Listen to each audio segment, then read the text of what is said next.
Okay, so this panel is about surveillance. Of course, I'm sure you're all aware of the various scandals that have taken place in the last 2 or 3 years about the use of spyware, of Pegasus and Predator. IPI have been following these cases and leading some of the calls for greater accountability and greater control over the use of spyware. We've seen how it's been used in places like Mexico or the Dominican Republic, in Europe, investigative journalists in Hungary, or journalists working on migration reporting issues in Greece have been particularly targeted, and governments have often hidden behind the label of national security protocol not to give information or to justify the use of spyware. Of course, it's not just security agencies that use spyware to target journalists. There's also been the use of non-state actors to do that. So this is, of course, a matter of great concern. In the previous session, there was talk and explanation of how the European Commission is dealing with media capture under the European Media Freedom Act. Within that act, there is also an attempt to regulate the use of spyware, which we support, but we think it should be strengthened and could go much further if we are to properly protect journalist source protection for the future. So I'll hand over the panel now to Scott Griffin, who will introduce and run the session. Thanks very much. Thanks very much, Oliver, and good morning, everyone. Welcome to the session on surveillance. And I think, as Oliver pointed out, I think this issue has become much more salient and important for all of us in the past few years. For some more than others, I think. Obviously, we heard last night, for example, the speech from our World Press Freedom hero, Carmen Aristegui, who was one of the many journalists who has been targeted with Pegasus spyware, not only her, but also her young son in that case, and other colleagues and family members. Carlos Dada as well, who introduced her last night, was also a target of Pegasus surveillance. So this has really been a growing issue. But what we want to do this morning, I think we're actually going to, pull back a little bit and also broaden the conversation to talk about surveillance as a broader issue, and not just the issue of Pegasus, which is obviously an important one, and spyware. But there are other forms of surveillance that are becoming more and more prevalent in our societies, and that obviously have an impact not only on journalism, but I think on many other aspects of our societies, on activism, on everyone's right to privacy. If we think about, what does it mean now that we have facial recognition and biometric surveillance technology in our cities, where all of our movements can be tracked, can be saved. And so what are the implications of that? Again, I think especially for journalists, because that's what we're here to focus on, but also what does it mean, what's at stake for our wider societies, I think, and what does it mean when encryption, which so many of us rely on now to have private conversations, and I think because of that, we're also, sharing a lot of information through channels like Signal and through WhatsApp, which are using end-to-end encryption. What are the implications of having those secure encryption channels potentially weakened, potentially circumvented? So these are the types of issues that we're going to be talking about today, really trying to understand the changing nature of privacy, the changing nature of surveillance. What can we expect, and what does all of that mean? Again, for all of us here in the room as journalists, but I think also trying to think about where are we all headed as a society, and what's the public interest at stake. So I just want to briefly introduce, we have 4 fantastic experts who are going to take us through some of these issues and help us think about them this morning. First, I'd like to introduce Elisa Triantifoulo, who is a Greek journalist. She works for Inside Story, which is an independent online investigative journalism outlet, and she's been covering, as she'll tell us, the spyware scandal in Greece around the spyware called Predator. We're also joined this morning by Garance Burke, who is a global investigative journalist with the Associated Press. She leads a cross-format team investigating the power and impacts of artificial intelligence technologies in our communities. She's an award-winning journalist. She's been honored as a Pulitzer Prize finalist, among others.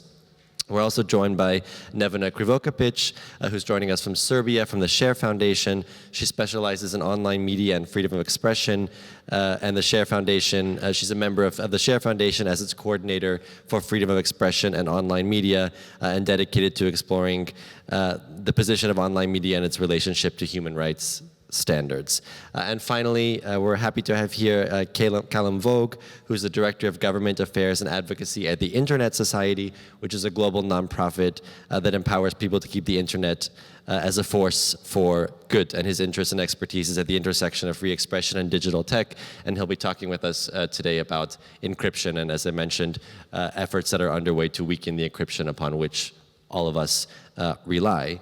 But I want to start this morning and jumping off Oliver's introduction about the issue of spyware, because I think that's one of the issues that's really on the top of our minds. And Elisa, you've been part of a team in Greece that has been revealing a major spyware scandal in Greece over the past few years, which targeted not only journalists, although several journalists were targeted as well, but others, using a form of spyware that's similar to Pegasus, but it's different. It's called Predator, but there's also been other forms of surveillance going on. So I wonder if you can kick this off this morning by telling us a little bit more about your investigation, what you revealed, and what are sort of the implications that you've seen that have come out of that investigation.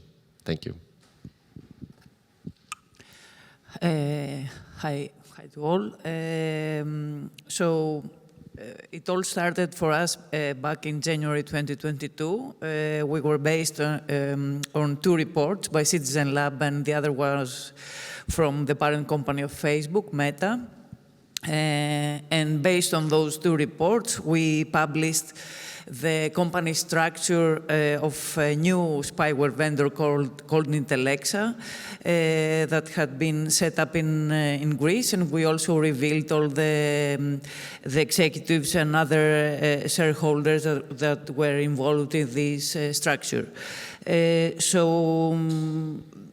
Based on those two reports, Greece was amongst the countries that were using this new spyware. As Scott explained, it's similar but not the same with Pegasus. It's not a zero-click spyware, meaning that you have to click on a link in order to get infected. A few months after our first report, on April 2022, we published the story of a colleague of ours, Thanasis Koukakis, who is the first confirmed case of predator use against an EU citizen. And as it turned out, before being infected with this spyware, he was also under legal surveillance through the telecom provider on the grounds of national security. At this point, I would like to make a small clarification. In Greece, the only legal procedure that the state can use in order to wiretap someone is through a prosecutor and the telecom providers. So peer-to-peer, let's say, infection with a spyware is totally legal in Greece. As you all know, the spyware turns your mobile phone into a perfect spy. It can turn on and off your microphone, your camera, has access and can extract all the content of your mobile device, like files, contacts, photographs, and also has direct access to your communications, even those conducted through encrypted applications. So we can all understand in this room what this means, not only for our privacy, but for the safety and security of our sources. So a few weeks after our first revelations, my colleague Tassos Teloglu and I, and also other colleagues investigating this story, were put under physical surveillance and in an effort to identify basically our sources. And also last November, someone snatched the backpack of my colleague Tassos while we were waiting in the airport of Thessaloniki for our flight back to Athens. And this incident happened just right after we visit North Macedonia in order to meet with our colleagues there from IRL for a cross-border predator-related investigation that we are conducting with the help of IJ4EU. So where we stand today, after 1 year and a half of the story broke, after the story broke, we know for sure that we had a widespread misuse of the legal procedure with the pretext of national security. And we had use of spyware from or on behalf of Greek state, both against journalists, political opponents, and others. So the government confirmed the first, that there was a misuse by the Greek intelligence services of the legal procedure to wiretap, and still denies have anything to do with the use of spyware. But at the same time, the Greek government doesn't seem that eager to find out who was using it against the Greek citizens, if not them. So what they did was to amend their previous amendment of the law about the privacy of communication, making it again possible to be able to be informed if you were targeted of state surveillance for national security reasons at some point in the past, but not before 3 years have passed since the initial wiretapping. And also the Greek government introduced harder criminal penalties for private actors that might use spyware, saying that we are the first that banned the use of spyware, but at the same time, with the same law, they introduced a provision making it legal for the state to acquire such softwares like Predator and others. So the good thing is that there is an ongoing investigation by the prosecutor office in Athens about the misuse of legal wiretapping jointly with the use of spyware. And as it seems, the pressure to the government wasn't that huge in order to give answers, and there is a share of the established media on that, meaning that in Greece, basically all the TV channels didn't press the government for honest answers and basically underreported about the so-called Predator Gate. But let's close my initial statement with a positive note. Even if the established media and the government suppressed the story, based on a recent poll, the wiretapping scandal was identified by the 5% of the voters as a crucial factor in their way to elections. Thank you so much, Elisa, for that initial for that story, which I think is a story that we are seeing increasingly in other parts of the world.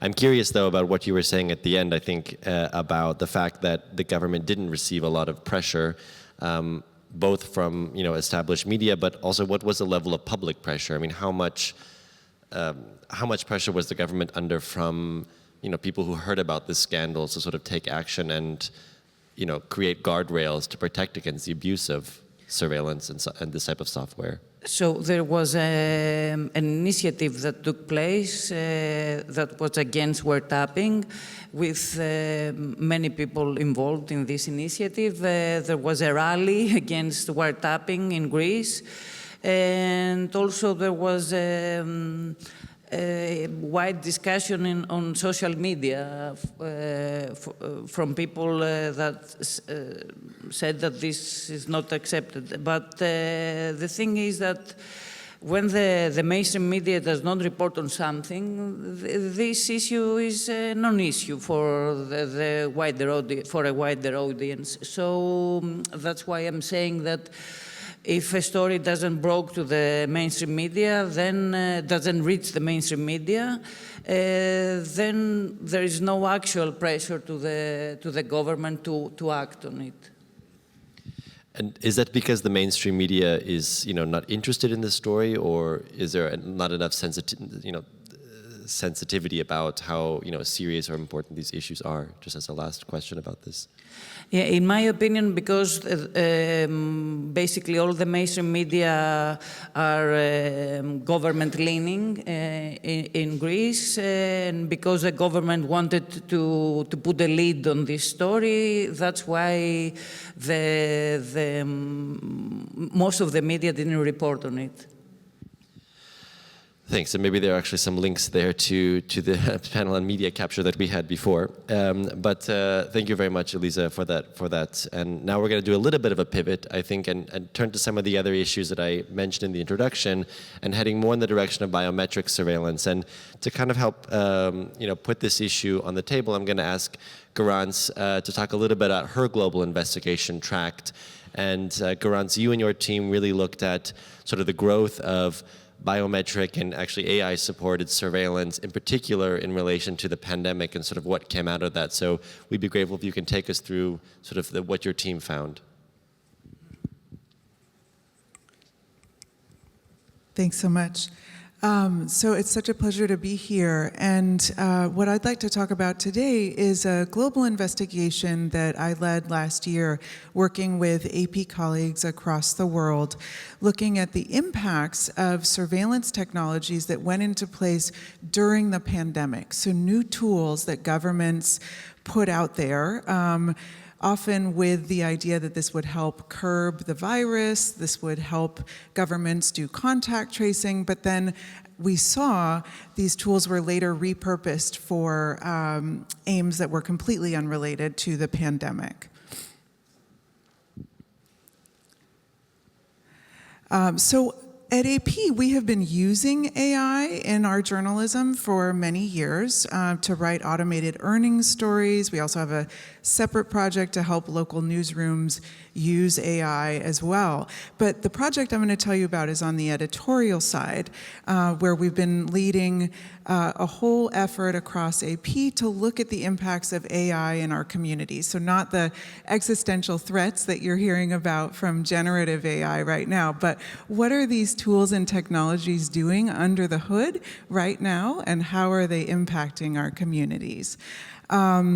So what I want to talk about is this series Tracked, and clearly what we found is that machine learning and AI-powered tools can help improve the quality of our journalism, but if they're misapplied, they can also encode systemic racism, deepen discrimination, and further surveillance into new realms.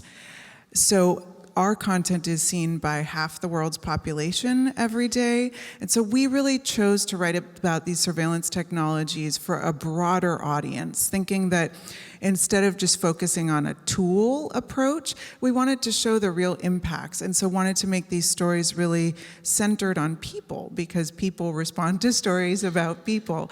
And we also wanted to be very specific about how these tools work, to demystify this notion that AI is beyond any of our capabilities to understand, and to break apart for our audiences exactly what governments had done.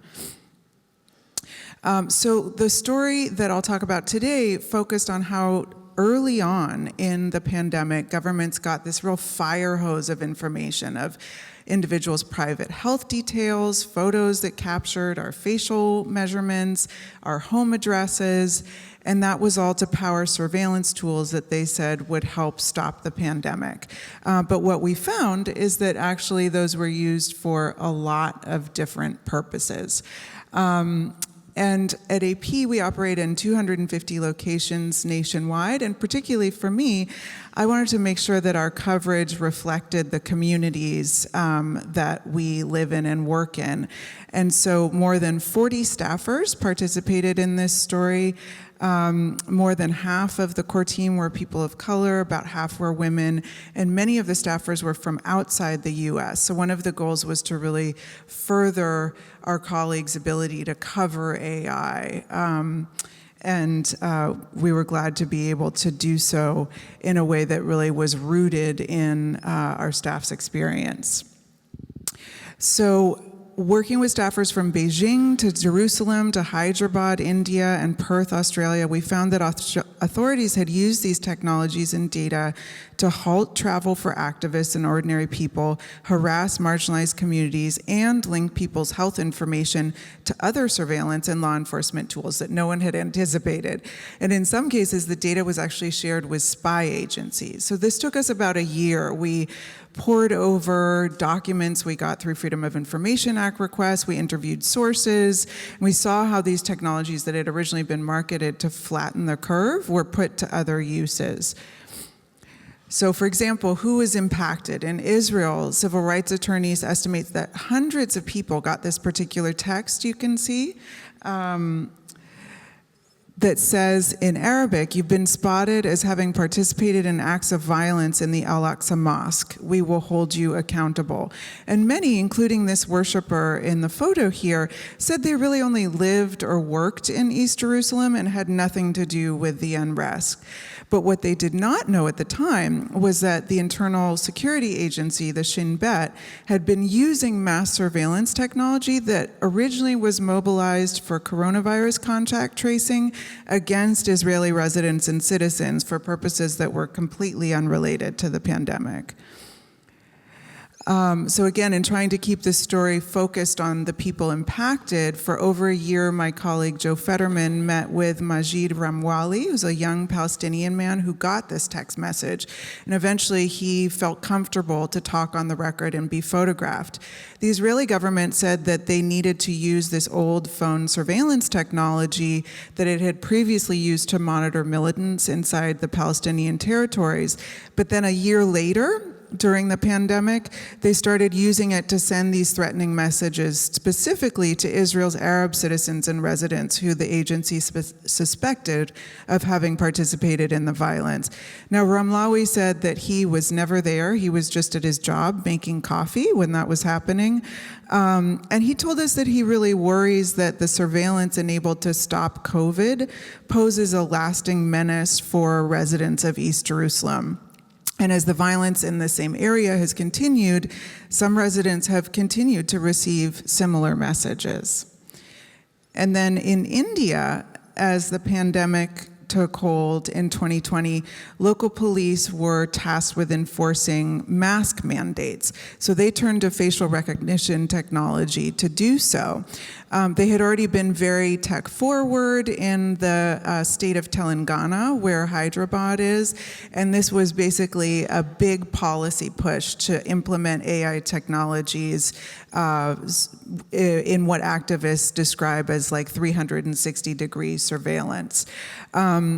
We talked to the police in Hyderabad and were able to actually get rare access inside the Hyderabad police headquarters, where we saw the facial recognition technology being used against footage coming in from CCTV cameras. So we wanted to ensure that we provided a fair and accurate portrayal of how the police were using these tools, but they had originally denied that they used facial recognition technology in the first place. So even learning that was important.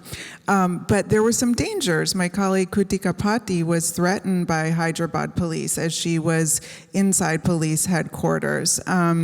They scanned her face and then later tried to tell her not to use some of the information that they had provided on the record.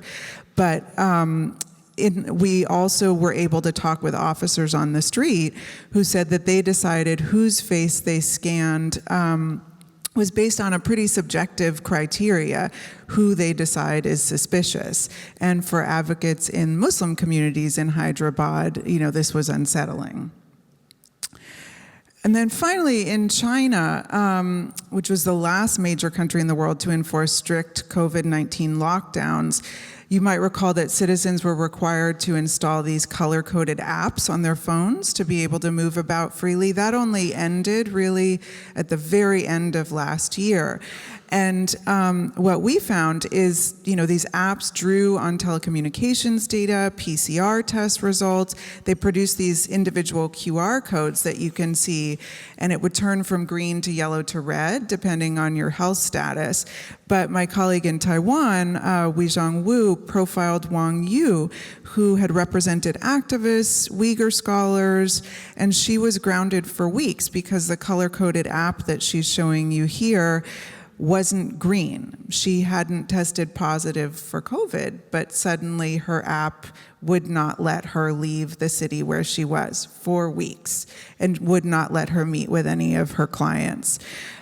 We also got access to some really important procurement documents that helped us, again, analyze what was happening, how these tools were working under the hood. Thanks to ChinaFile, we saw that the COVID-19 tracking technologies could link health, location, even credit data, consumer data. And what advocates have told us is that they are concerned that these apps will last far, far beyond the pandemic. In fact, many of them ended up being linked up nationally. There were regional apps and national apps, and many of those have persisted. So this was not, something that was unique to Israel, China, and India. We also found problems in the United States and in Australia. And we came across some methodological challenges, but what I'm going to posit today is that even if FOIA is imperfect, even if you don't have an insider who can leak you the entire code base for the app, there's still many ways to report on these new forms of technology that can be used to monitor journalists potentially down the road. And that's through, going through a number of different methodological approaches. And it's also important to keep in context, politically, culturally, economically, who these tools may be targeted against. So we found many different ways to report on these tools. Here are some on the slide. Of course, the contracts, any audits of the tools, any laws, regulations are certainly helpful. But there's also ways to go into surveillance technology by understanding the humans who built it and deployed it. It's particularly important to look for disparate impacts, as we did, for example, with the facial recognition cameras in Muslim communities in Hyderabad. And then we also really wanted to seek stories that, again, would hit hard because they're focused on people rather than a dry tech tool. So I'll just end by saying it's particularly important for us to know our threat landscapes now as journalists.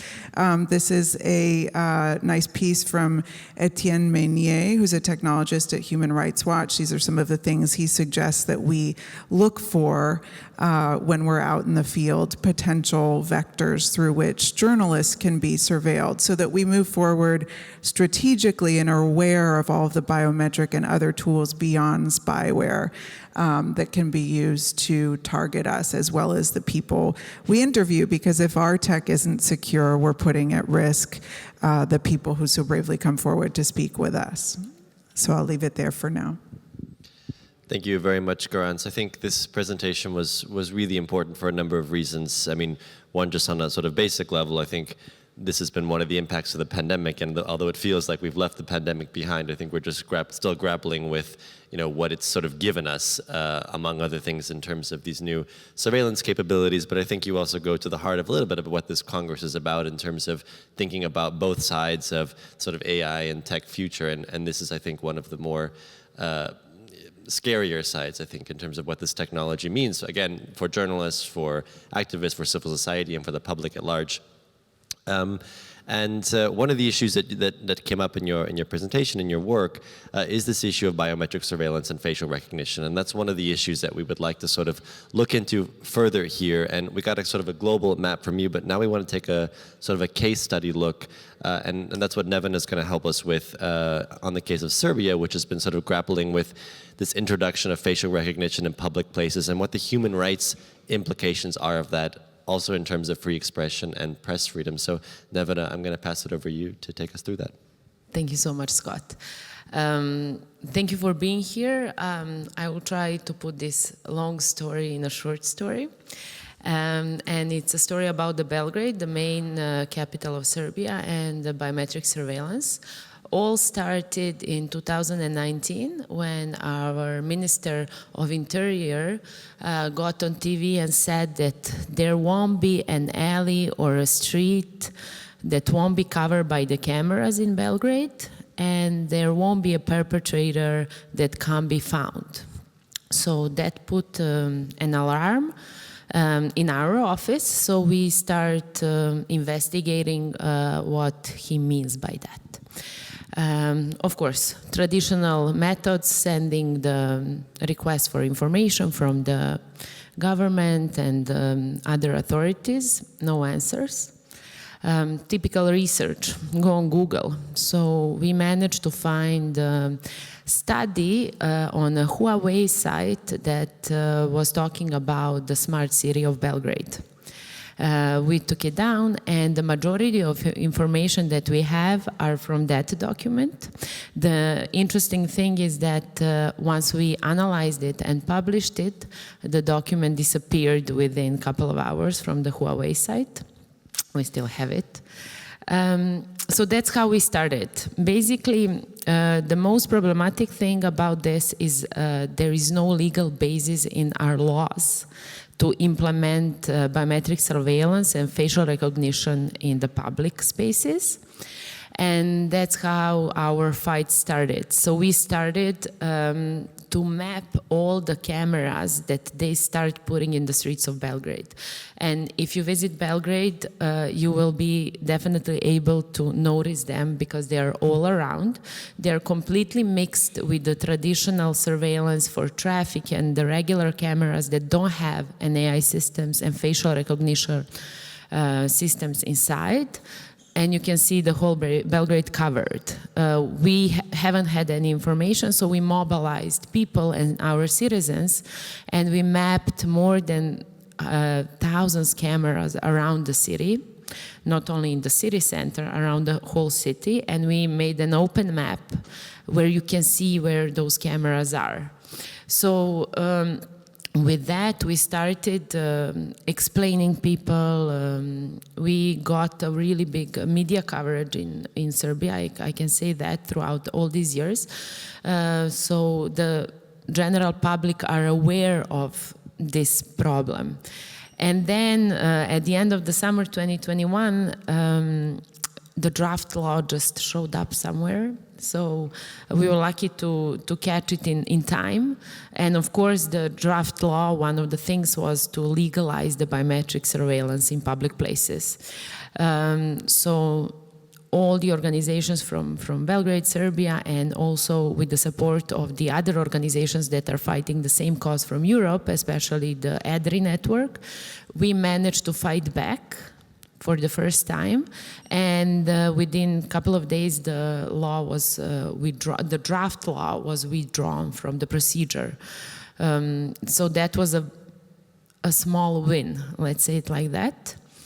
And then from the streets and that part of the activism, we were invited to come to institutions to have a conversation with the Ministry of Interior Affairs, with the police and everybody. So, Scott, please remind me of the time.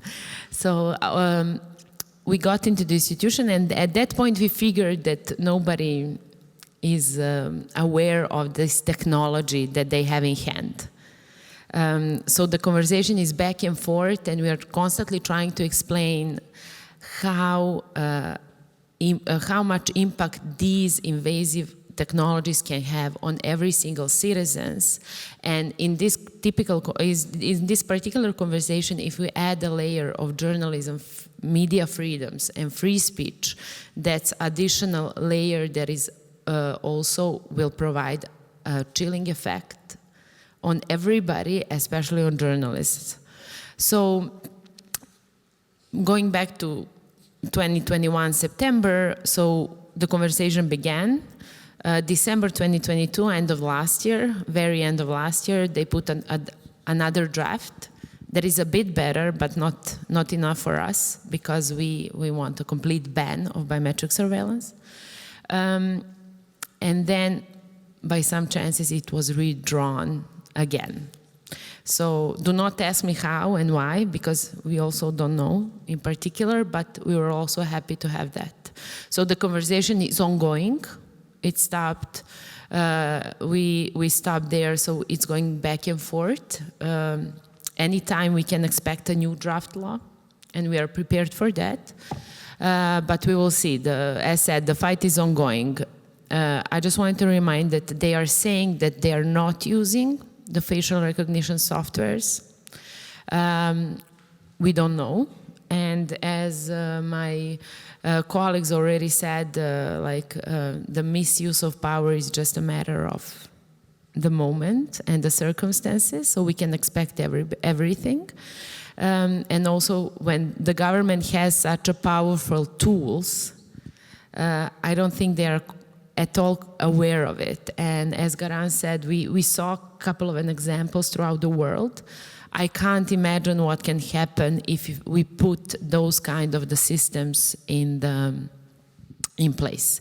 And I just wanted to add a layer of the European Union and AI Act that is currently in process of adopting, and it is quite important to know that European Parliament is for the ban of biometric surveillance, but we don't know what the final AI Act is going to look like.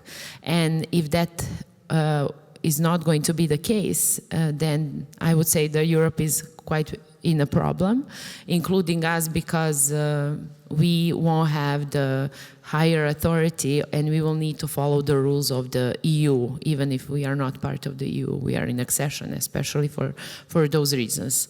And the recent news in Europe is France, and a law in France that was adopted just recently, a couple of weeks ago, that allows biometric surveillance in, they say, for the Olympics. But we all know once in place, it will be hard to withdraw. So I will finish with this, and I'm sure there will be additional questions and things to talk about. Thank you. Thanks a lot. Thanks very much, Neven. I think that you mentioned what I think is really the big concern about these technologies, which is that they potentially open the door for abuses of power, potentially in ways that we can't even consider right now. But again, if you think about having all of your movements, all of your actions in public places sort of not only seen but also recorded by these technologies, and the potential chilling effect that it can have, on activists, but also on journalists, on anybody exercising their free expression.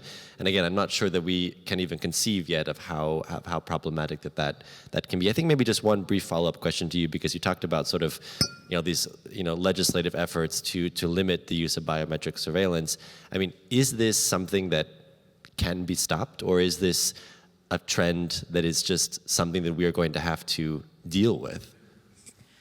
I'm definitely sure that it's an ongoing trend, but I think we should push hard every time on the smallest things, because as long as we can push, it will give us more time to explore, to see the misuses, and to emphasize why it is not important. I don't think we can fight it completely and say that somebody will say like, okay, we will ban it and it's not going to exist. It's just the moment of, in each country in the world, when it's going to pop up some kind of these ideas. So I'm sure we just need to fight back like really hard every time when we hear something like this.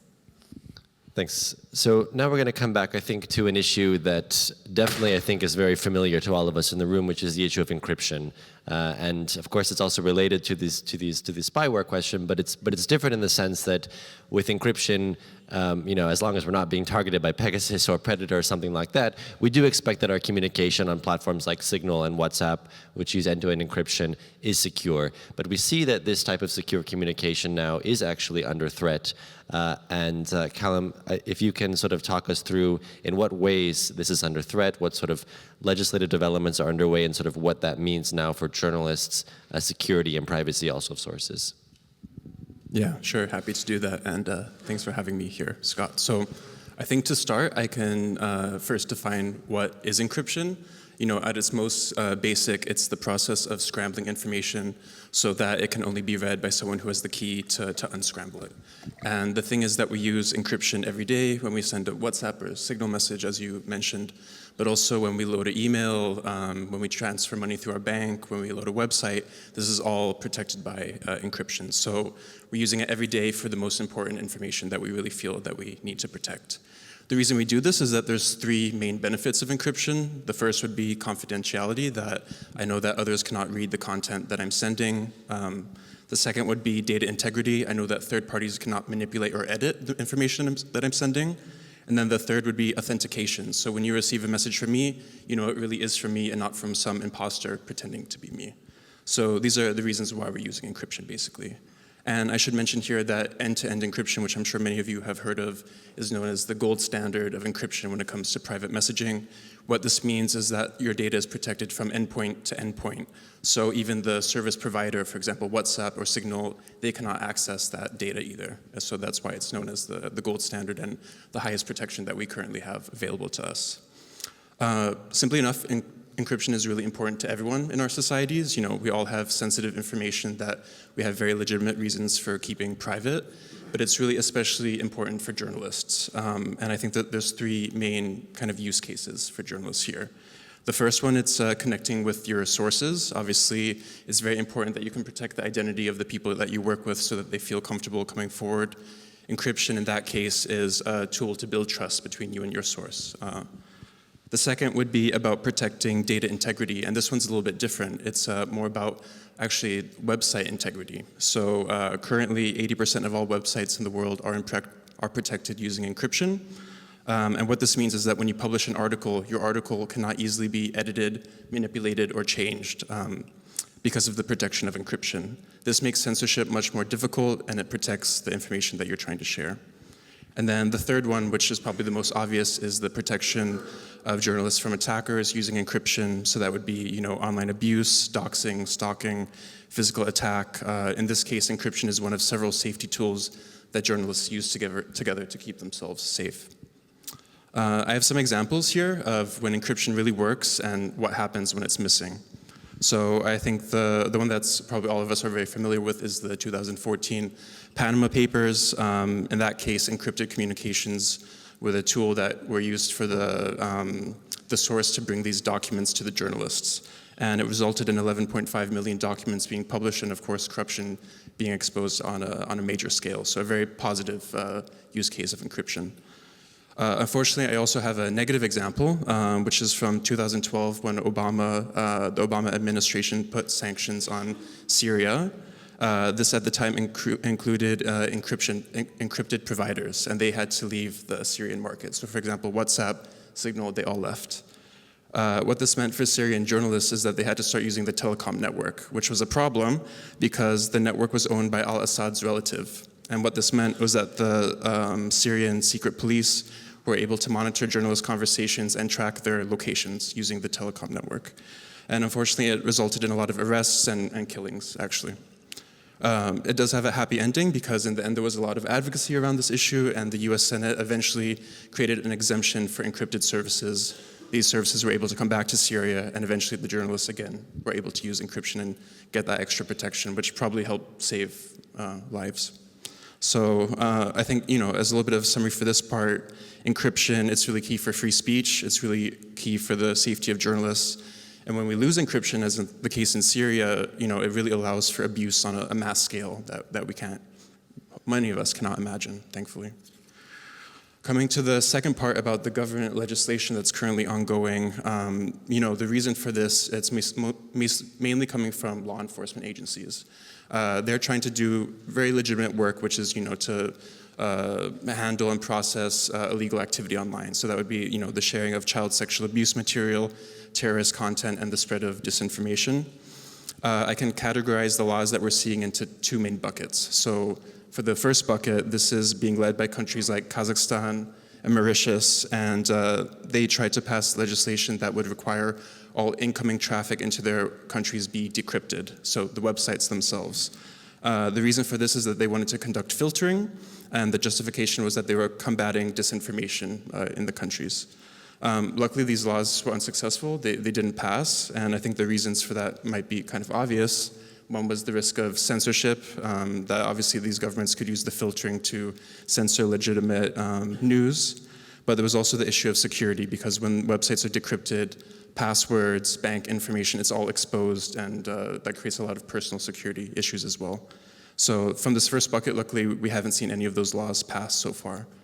But I think the second bucket is the one that's really concerning, because this action is being led by democratic governments. It's the EU, UK, US, India, Brazil, and others. And these proposals are active now and being discussed and will be voted on very soon. Some examples would be the UK Online Safety Bill, the EU proposal to prevent child sexual abuse, the US IRNA Act, and all of these, what they're trying to do is identify and remove harmful content across the online space, so including in private messages.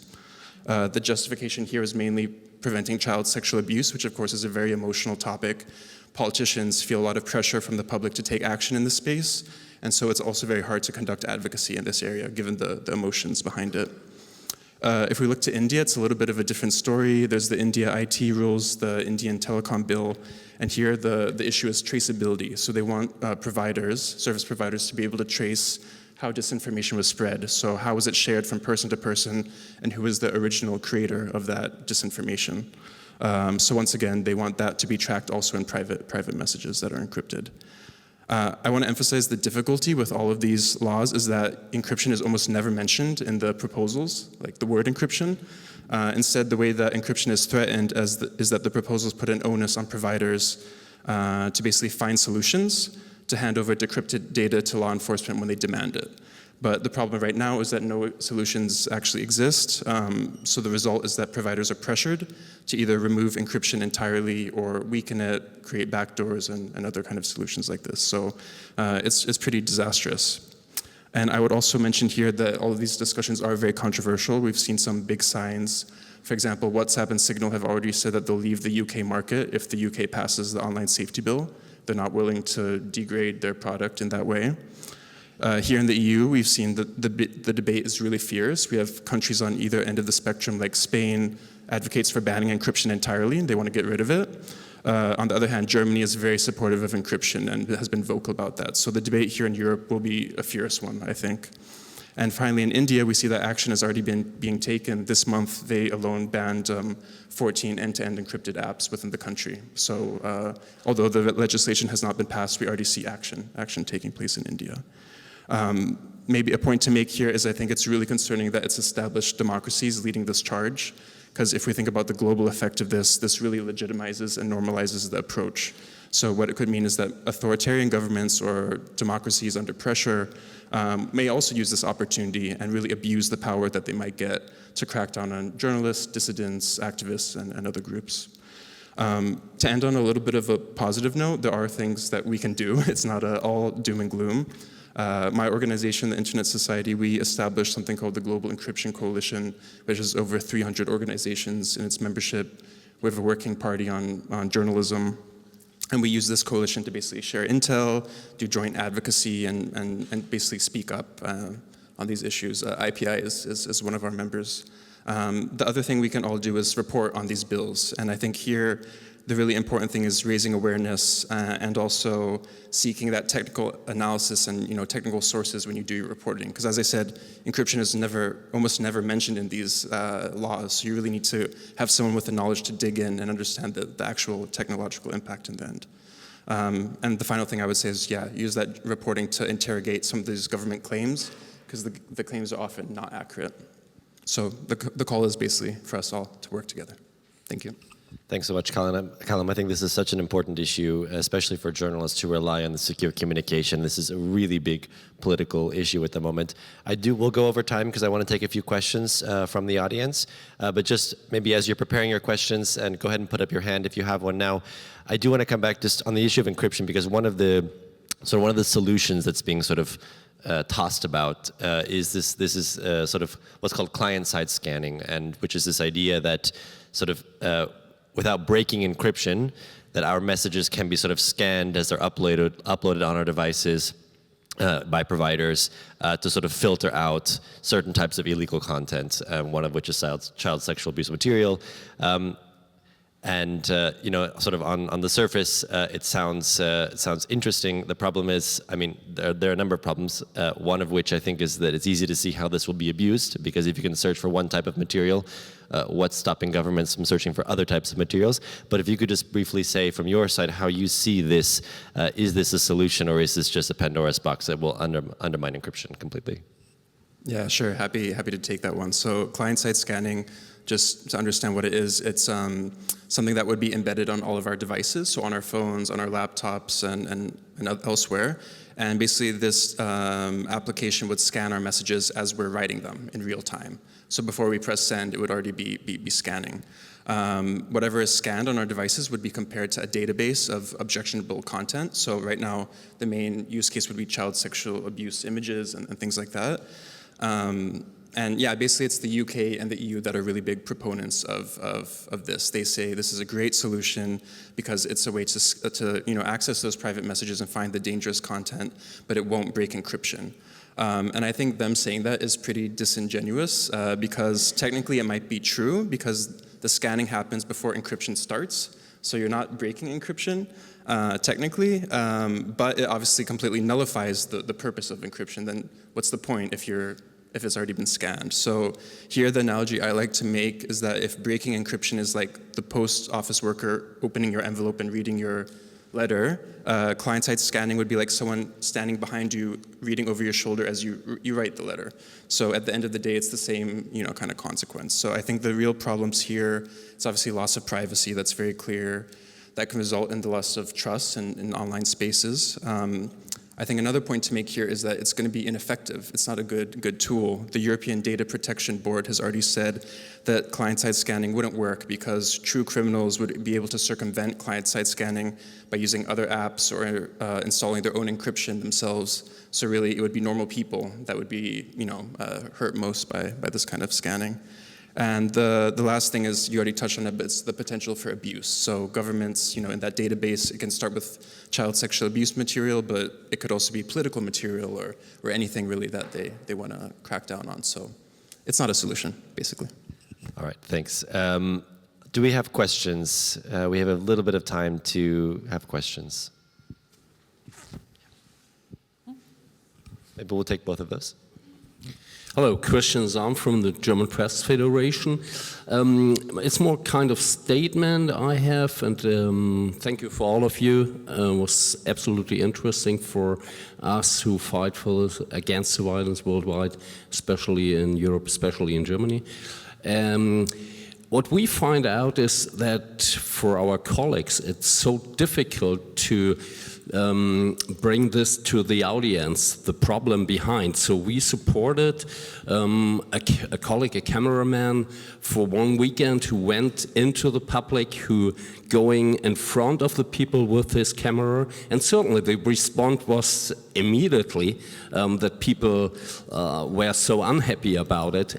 And I think this is what we have to do to make it more available for the audience, that the problematic of surveillance is nearby and everywhere. And it doesn't matter what kind of political point of view everyone have, even if we follow the actual government in our country, but we all have to have in our mind what will be implicated as surveillance in a, as you say, good kind of way. it could be strike back when the government change, and then governments worldwide, certainly beside Syria or something, are not that dummy to use the surveillance for just low cases and whatever, but they can, as you say. So this is what I'm appeal of. Every one of us make it more visible to our audience that this is really a huge problem for the future. Thank you. Thanks. Maybe we'll also take Shebnem.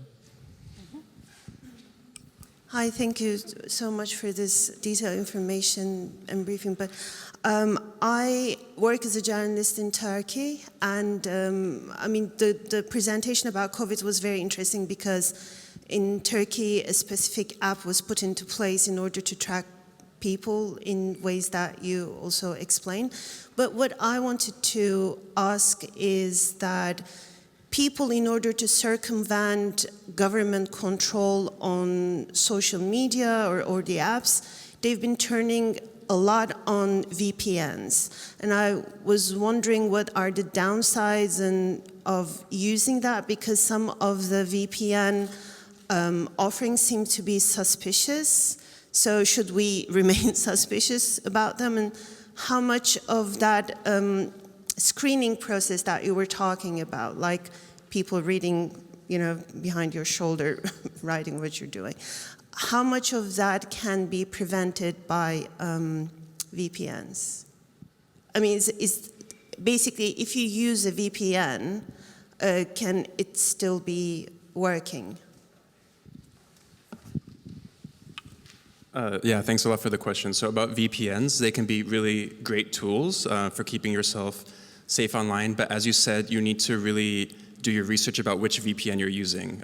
Some of them you shouldn't use because there's evidence that they then sell that data to third parties. And as an example, I lived in China for many years, and there was only one VPN that worked in the country.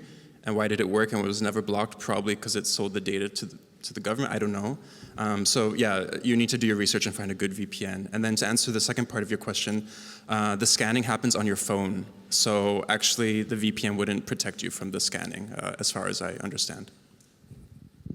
Maybe we'll have time for just, oh well, we'll take both of these questions very briefly, and then we'll, yep.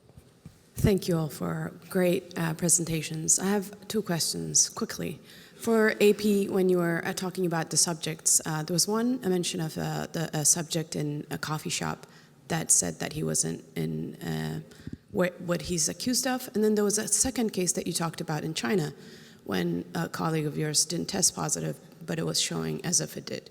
So is this a case of technology flaws? If you can share that on top of course, surveillance. So are we dealing with the flaws of technology wrongfully targeting people who are not in places or who are not testing positive? Second question for Serbia, I wanted to you mentioned Huawei in passing. I'm not really sure if you could delve into, because in some of the areas that we cover in authoritarian governments, Huawei has been used, or workers in Huawei have used information, collaboration with governments, giving information on dissidents and journalists, and we've seen cases in Uganda where Huawei has given information to suppress, arrest, attack. And so if you can elaborate, was that the case in how did this data appear and disappear? So it got me really curious. If you can delve into that, that would be great. Thank you. Let's just hear this last question, and then we'll just take all the answers. Thank you very much for a very interesting panel. I want to ask about the surveillance. When Pegasus started, we were not able, even Access Now and many people, to spot that it was Pegasus. And then we found out. And now there is a lot of talks that there is 20 plus things like Pegasus that we are not able to even track what they are doing. Are we really on the very weakest point on this to protect our journalists? Thanks. Thanks. So I'll just take those very quickly. I think that the aim here is really to bring more transparency to how these tools operate, right? And so with the China specific situation, through additional reporting, we were able to find some of the humans behind the tool who were Chinese officials who had decided in a particular case in which a bunch of bank customers were going to mass together to protest to just turn their codes red. Nobody had tested positive for COVID, but there was actually like a human override in this AI that allowed certain people to be targeted. So I think that of course it's case specific, but as much as you can get through those documents and understand what data is driving the tool, whether it's facial recognition or an app, then you have a much better chance at explaining to your audiences all the panoply of threats that both the public at large and we as journalists face. And those can be very different, from spyware to Carlos Dada mentioned that a drone entered his apartment one afternoon. I know Jose Ruben Zamora, his family in Guatemala, he's in jail right now, is really concerned that additional AI-powered tools may have been used to surveil him. So I think it's a situation in which we really have an opportunity to delve deep into the technology itself and learn as much as possible about it so that we can bring more visibility to the way that these tools are showing up in all of our lives.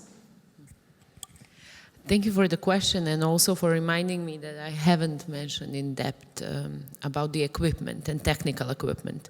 So the things that you have mentioned are the biggest problem, and that's why we have those red alarms. So all the equipment that was bought from the Huawei. From that study that I briefly mentioned, we know the types of the cameras and their technical things, but we don't know anything else. And the biggest problem is that we don't know if and when that system is going to be put in use, all that amount of the data, where it will be stored, and who will have access for it. I'm not sure that our government has the capacity to deal with that amount of the data. So I suppose in those contracts, we will be able to see something and how that will operate.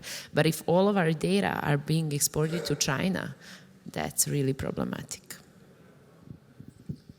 Thanks. I don't know on the last question, Elisa, if you have anything to add about that. I think was a little bit about sort of, it's not just Pegasus now, it's all of these different companies like Predator actually that have been spreading. And are we even aware actually of how big this industry is? I don't know if there's anything that you would add about that. But yeah. Just that we have to be vigilant and take all the precautionary measures when we meet with sources and other people that we have to protect their identities. That is the general rule. We can never be protected if we are going to be targeted with a powerful tool such as spyware. And from the technical point of view, the only thing that you can do yourself is just to reset your mobile phone every week, let's say, to do a factory reset. But you are never going to be safe. So this is something, in my opinion, that we have to have in mind. Well, thanks a lot. I think we could talk about this topic probably all day because there's a lot really to delve into, but I really want to thank all four of you for being here and taking us through, which I think these issues, which I think is, there's a lot that's disturbing here, I think, in terms of what all of this implies for journalist security and privacy and for all of our security and privacy. But maybe just to sort of repeat something that you mentioned, Evan, which is that, I don't know if we can put the genie back in the bottle in terms of, facial recognition is here, for example, but we can try to control the way it is used. And that means, looking at what types of public policies exist and ensuring that at least these technologies are not abused. So I guess we would just maybe end on that note. And thank you all for being here for this discussion. We have a coffee break now. Hope you don't mind that we went over a few minutes. And I hope you enjoy the rest of the event today. So thank you.